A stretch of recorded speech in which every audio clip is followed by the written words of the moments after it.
Minecraft Championship, MCC, the once-a-month event including creators and fans from all across the globe.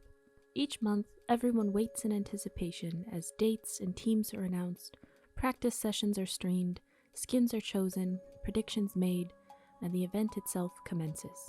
Everyone excitedly hopes that their favorite game will be chosen by the players, if it's lucky enough to make it into the Decision Dome, that is. But while everyone compares who were the best teams in each event, and ranks in which each player stood, no one seems to do the same for the minigames themselves. In fact, when it comes to the games, most people only discuss a game order that would best suit their individual team. But what about the individual games themselves? How do they compare to each other? Moreover, is there one game that truly encapsulates all that MCC truly is? I would argue, yes. There is a game. One which has been played since the early days of Minecraft Championship, MCC 5 to be exact. One which was entered into the Dome just as the tournament had figured out what it was and what it wanted to be, and had gained the traction to make that dream a reality.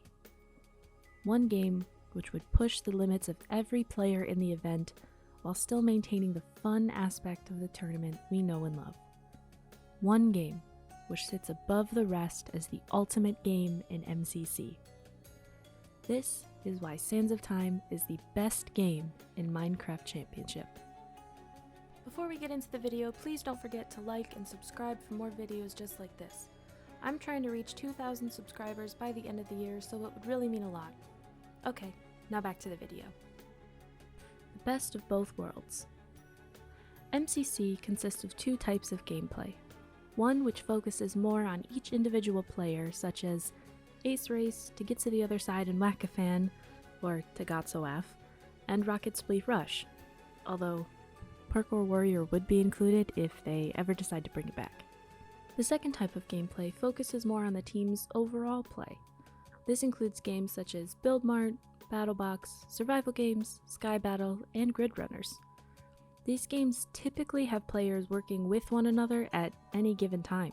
There are a few games which do have a combination of the two, such as Parkour Tag and Hole in the Wall. However, I would argue that these games start more individual and become team-based as time goes on and players get eliminated, therefore allowing them to give callouts for the rest of their team. But Sands of Time is the only game which is truly a mix of both. Within a team's strategy for this game, each player has their own individual role, but they all rely on each other in order to survive.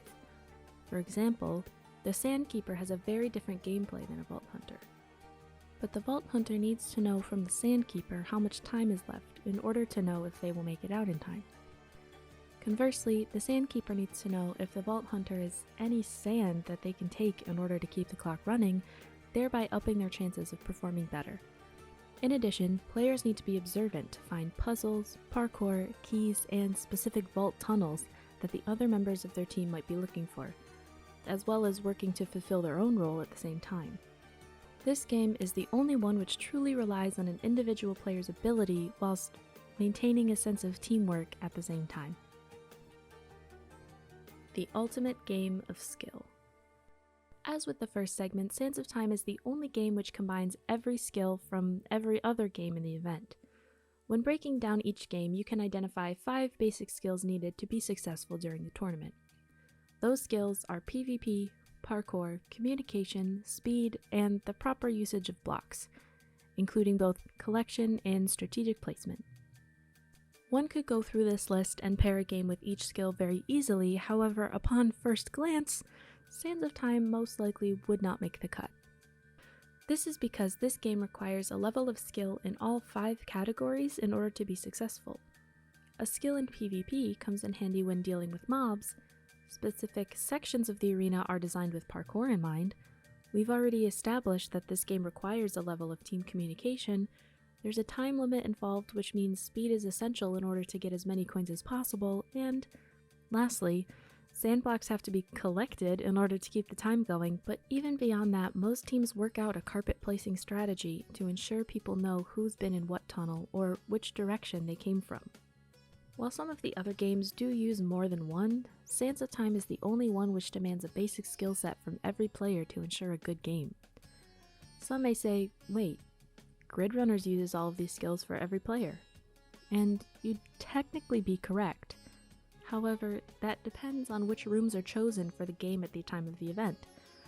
Because there is the ability to add or change rooms to keep things fresh for players, you cannot guarantee that this game will 100% check every box every single time. Especially since it's still a relatively new game to the event, which leads me to similar but different. Sands of Time is the only game that maintains a similar look and feel despite having an entirely different map every single time.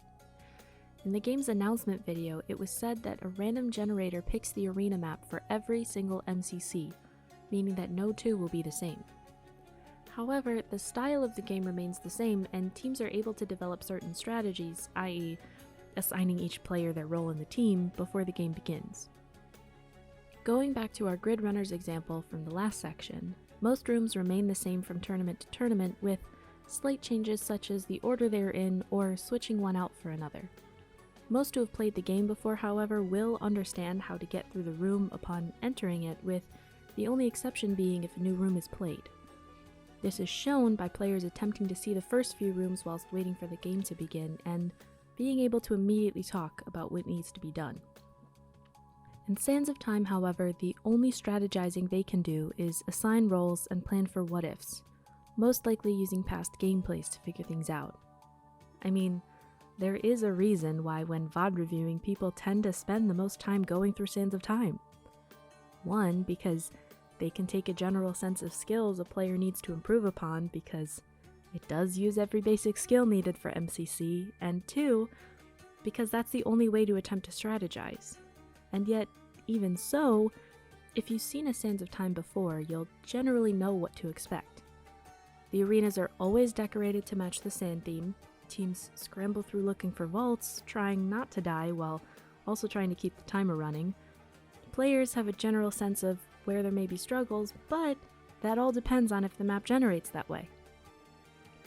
Audiences know they're in for a good source of entertainment with this game, and players know they can get a good source of coins. The only unknown is whether or not the map generation will be kind to the players, or if they will be unable to make it out of the vaults in time. My personal opinion.